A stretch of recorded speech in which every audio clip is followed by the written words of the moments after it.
नमस्कार दोस्तों, आपका स्वागत है हमारे इस यूट्यूब चैनल टेक्निकल मोदी 2.0 में। EPS 95 पेंशन धारकों के लिए बड़ी खबर निकल के आ रही है। यदि आप एक EPS 95 पेंशन धारक है तो हमारे साथ बने रहिए इस वीडियो के अंत तक, क्योंकि यह खबर आपके लिए बहुत ही महत्वपूर्ण होने वाली है। जैसे कि आपको मैंने बताया था कि EPS 95 पेंशन धारक पेंशन बढ़ोतरी और कई बड़े मुद्दों पर लगातार जो कि सुनवाई चल रही है और EPS 95 पेंशन बढ़ोतरी की होने की पूरी संभावना देखने को मिल रही है। और जो कि यह खबर आपके लिए बहुत महत्वपूर्ण है। अगर आप चैनल पर नए हैं, चैनल को सब्सक्राइब कर दें और बेल आइकन कॉल पे प्रेस कर दें। चलिए शुरू करते हैं। बात करें दोस्तों EPS 95 पेंशन बढ़ोतरी की, जो कि दिल्ली जंतर मंतर पर आंदोलन लगातार जारी था। उसके चलते हुए अशोक रावत जी ने कई बातों का खुलासा किया था।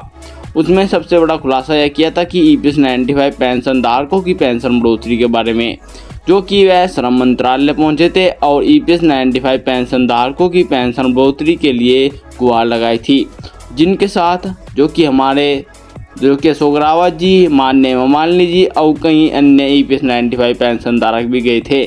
उन्होंने यह भी बात रखी थी कि जो श्रम मंत्रालय द्वारा EPS 95 पेंशन बढ़ोतरी की जाएगी उसको कितना किया जाएगा। श्रम मंत्रालय द्वारा यह बात कही गई थी कि अशोक रावत जी को शुक्रवार को बुलाया गया था कि EPS 95 पेंशन बढ़ोतरी के लिए एक खास रिपोर्ट तैयार की जाएगी, जिसमें कि अशोक रावत जी समेत कई EPS 95 पेंशन धारक कल जो कि श्रम मंत्रालय फिर से पहुंचे थे और उन्होंने EPS 95 पेंशन धारकों की पेंशन बढ़ोतरी के लिए कई बड़े नियम और कानून बनाए और जो कि EPS 95 पेंशन बढ़ोतरी भी उसमें शामिल है। और EPS 95 पेंशन धारकों की 4 बड़ी सूत्री मांगों के बारे में भी उस पर कार्य किया गया है। और EPS 95 पेंशन धारकों को अशोक रावत जी द्वारा यह बात बताई गई है कि जो कि EPS 95 पेंशन धारक है उनकी पेंशन बढ़ोतरी कितनी होगी। सूत्रों के अनुसार यह बताया जा रहा है कि EPS 95 पेंशन धारकों की पेंशन बढ़ोतरी 5,000 रुपये से लेकर 7,500 रुपये प्रति माह के हिसाब से देखने को मिलेगी और उनका DA भी उनके खाते तक पहुंच पाएगा। और दूसरी तरफ देखा जाए दोस्तों, श्रम मंत्रालय द्वारा EPS 95 पेंशन बढ़ोतरी के लिए यह कई बड़े कदम और उठाए जा रहे हैं और श्रम मंत्रालय और EPFO कार्यालय और कई और बड़े उनके सामने आंदोलन किए गए थे, तो वह सहज है और उन्होंने EPS 95 पेंशन बढ़ोतरी के लिए जो कि EPS 95 पेंशनर्स की तरफ एक बड़ा हाथ बढ़ाया और अशोक रावत जी ने उसके चलते हुए अपनी सारी कार्रवाई की और उन्होंने यह भी बताया कि EPS 95 पेंशन धारक जो कि सभी देश प्रदेश में आंदोलन कर रहे हैं, उनका जो भी कार्य है वह सुचारू रूप से चल रहा है।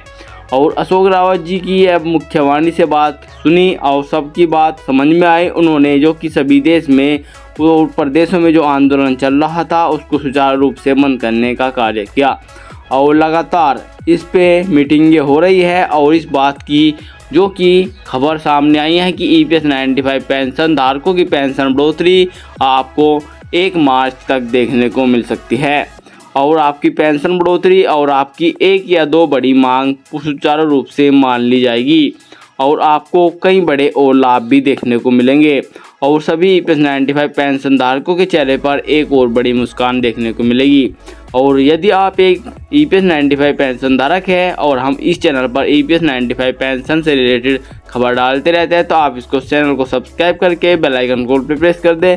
मैं मिलता हूँ एक और बड़ी और ताज़ी खबर के साथ। जय हिंद, जय भारत।